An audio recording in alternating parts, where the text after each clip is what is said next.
Malmao Aunisu, Pimanka Folibe Aubela Jene. Bi vidéo Shije Kelempe Ati Djanya Femme passera Mali kono do kuntemene na kera karamo kerora karamo mu webo ba Mali kono nu be ku yere ke karamo yi kasoro karamo te karamo ntla bebe goshili deke goshili ke la masaudu anga bi ala ko kuni mena goshili la ka bi yere goshi hakilla ma chamante ngiboro ye ngalama fulo nga mbena radio sigi awi 10 minutes ka nyafo awi femme kera fariku kabako dara fariku kan figaro borana yi kabako dara fariku kan aka bon hakili manne balmaw ay namere parce que niko kibe gushili ke fanton ka wari niko ko ibo de meno ko dun a dondo yere tabe dun ikana siga parce que ima segen ka wari fenfe nyini on nafa mancha oti nafa ko sobere. Jeudi passé le 16 à Ename Fariku fei bako jikoroni ermakono abe mawere so ayoromi ma flana na V8 croix la 4 V8 4 croix saki diplomatique bubolo unana kana Fariku kada kongo gardi munu be dala wini ngalige ko Fariku bewa Fariku ko awakabe tari ma flani re pare choko saki mbubolo unana mobile mina kalo e haramu ni ma fla itise ka sunu na to shila ko nunu armelendu mais jam bamako insécurité abora kulangala ma kana da mala tugune ni ma fla ne nana ou parler mba ya no mwanyo watakoto musimuzi kodo nga yele boko doba ou parler mba kanaka nyingalike ko yala ko Fariku bewa ko awako Fariku kabe donc uye tibla Fariku ma be mawore so aka etaji sanflani nayi Fariku ko bla ko kayela forako duna flama ko nu yera pare tuku aye garde corps nu yere nu be Fariku fe ya oula impressionné ou yelen to fle kata Fariku fe sanfe Fariku be mawore so ayoromi sanflala erma kono bako jigoroni ou yelen la utarayi Usigi wasoro wari tonen be Fariku ka tabali sanfa abe mo reso awromi wari tonen be aka bo hakilima wari be ton yoro ina aka bo hakilima do warete mamunu bita ka tafu ni nana ba fo ki ka doli fonton be min bo ka di karamo hon war tusuku abe mo reso awromi war dalembe a wari di sadi iba jati ntado million jolu ko ntundu ikoni ba jati sa sadi itese adana nunu de flek usigi Fariku fe oni Fariku be barola wakati kera Fariku yere hakili tara kuma mi marfa bo kun ye marfa bo ka jo Fariku la ka juruguse bo ukun saki ngono ka Fariku siri k'a siri k'a kɛ koli k'a siri k'a kɛ koli ka sparadara bɔ ka a da marifa jɔlen fariku ma kule koyi marifa jɔra a la a ma kule koyi ka sparadara bɔ k'a da la balimaw ninnu bɛ se ka wari min ta k'a kɛ malɛti kɔnɔ a wa fila bien n'a ba kelen bien n'a euro bien n'a dollar bien u ye seki fa la tew u ka valisi fa diplomatique ninnu bolo ka fa ka poche fa ko ni fariko ko hali n'a ye mankan kelen bɔ ko bɛ mugu cɛ la ne walima wallahi bilahi piment tɛ bɔ mana k'a fɔ la yɛrɛ c'est-à-dire b'a to n ka yɛlɛ dɔɔni c'est-à-dire non kojugu tɛ bɔ dugu la gansan n'i ye fantanw tɔɲɔ i bɛ tɔɲɔ walayi a turu bɛ bɛɛ la kelen kelen ka sɔrɔ sisan ka i nɛgɛsɛ jigin ka na se dugu ma fariko sirilen b'u bolo koli so kɔnɔ u ye wari in bɛɛ cɛ sa u jiginna ni malɛti u parilen ba marifa b'u kun ka na gardekɔrɔw jɔlen sɔrɔ da la u ni maa fɔlɔ minnu bɛnna u ko olu ma ko fariku ko k'a bɛ wurudi gɛrɛn na ko maa si kana se sanfɛ k'a bɛ wurudi min na ko ni wurudi in barika ka bon dɛ k'a ko k'a fɔ aw ye ko maa si kana yɛlɛn sanfɛ ko ka taa déranger maa si kana yɛlɛn ka taa ale déranger ninnu jigintɔgɔ filɛ ka taa wagati jan tɛmɛna fariku tɛ ka ye a sirilen fɔsɔnnen bɛ yen ala farala kan n'o tɛ a tun bɛ sa walahi a tun bɛ sa sɔɔni dɔrɔn a tun bɛ sa ni ala n'a kɛra cɛ u bɛ hati kuma min ɛri caman tɛmɛnen kɔ a dɔw ko k'i jɔ ne ka yɛlɛn dɛ puisque fɛn min kɛra c'est à dire wuradani fɛ fajiri sugurudun ɛri bɛɛ ka tɛmɛ ko fariku bɛ wurudi la a ye mɔgɔw kɔnɔna fili mɔgɔw fana wulila dɔw ko k'i jɔ dɛ wurudi min don ne ka taa nin kɔrɔbɔ k'a lajɛ parce que ko fariku ma deli ka ne ɲɔgɔn kɛ quoi o de filɛ wulila ka don ka taa sɔrɔ fariku a fɔsɔnɔ bɛ ko basa la hawla wala quwwata non -5 fiɲɛ bɛ tigɛ a la -5 fiɲɛ bɛ tigɛ a la nin kɛra fariku la jeudi tɛmɛnen n balimaw donc n tun b'a fɛ ka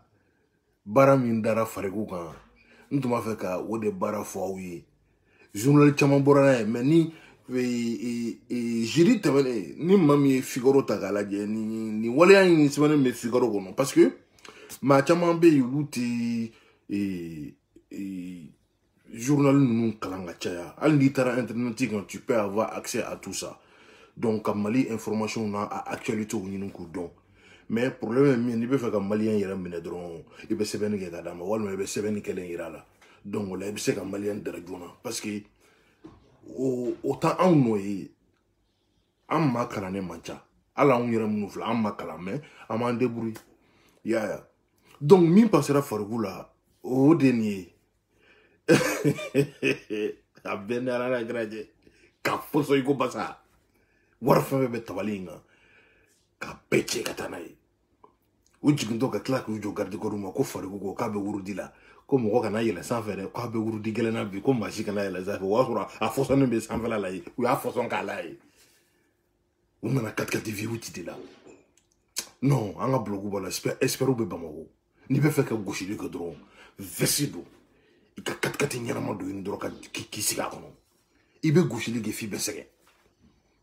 foyi tɛ Bamako la impression n'i ye tɔgɔ ɲuman tɛ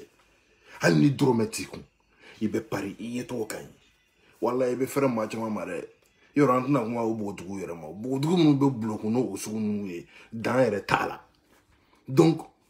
min tun bɛ bi ko a fɔ aw ye aw ka bɔ actualitéw kalama puisque maa caman tɛ ne kalama fɔlɔ quoi min tun bɛ bi ko o fɔ aw ye o de filɛ nin ye donc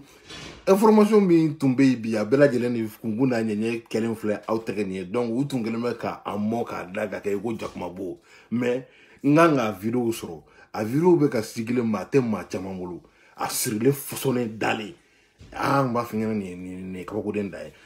a vidéo bɛ na kolon puisque n ye demande kɛ a kan ka kolon ka se ma n'a kolonna ka se ma n b'a monter k'a bila aw bɛna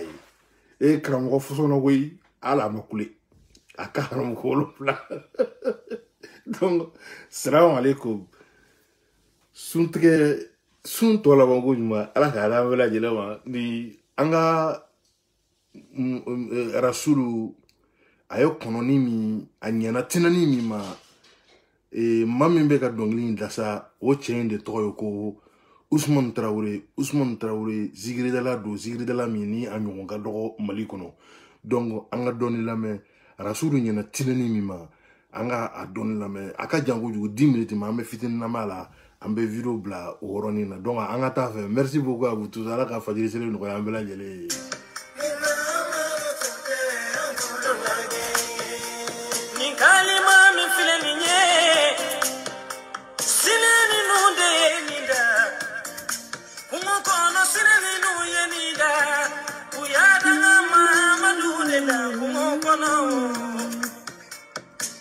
Kira sababu nyuma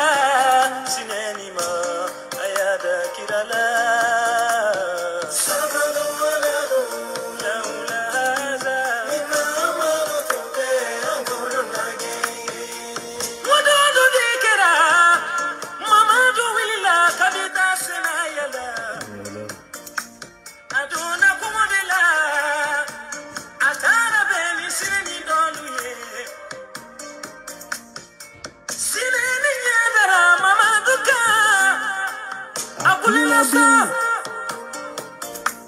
Ayetama kashi Muhammadula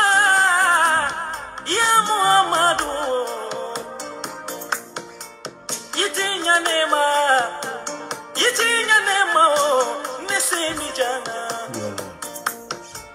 nesemi jana wolote numeneko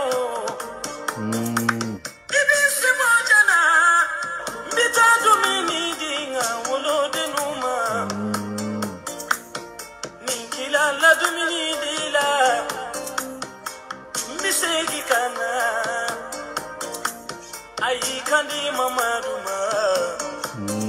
Sine Kandi Mamaduma Mamadu Sumna Sine Simona Janna Sine Yikunda Walodenu Kamu Akadi Dashini Duma Sine Sera Adona Deuka Akaya Tilia Aganasimi Sinedino nana Akwayeshi mi jona Kira fulani kira laba Mamadu bikan kono Ninyau kashimi labanye Aiteli ya kashimi Nebona sogo maina Nesindo na doso kajana Mamadu yo, kira folo ni kira laba, obena ninye kumokonona. Ayesi mojana, nina na dumini daumao, ne kandi kumbisegi gata, bisegi gata Mamadu yo la. Kulo dino kumana.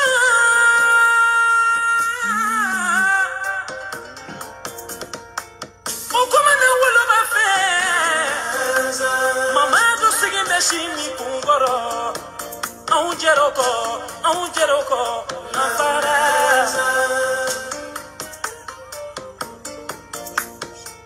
Yuma songa simitugu, kulu yeni siharamunya. Sineni mikola. Voilà.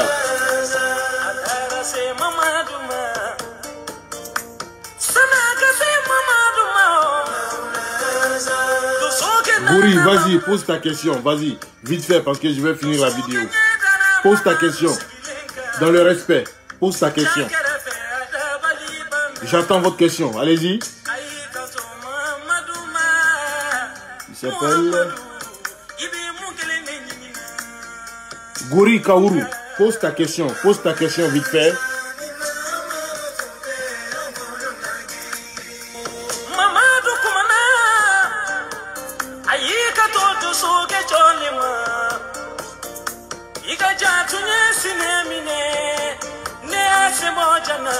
Abisingana Atara Shinda Duma Sonia Bina Pose ta question s'il te plaît, donc j'attends.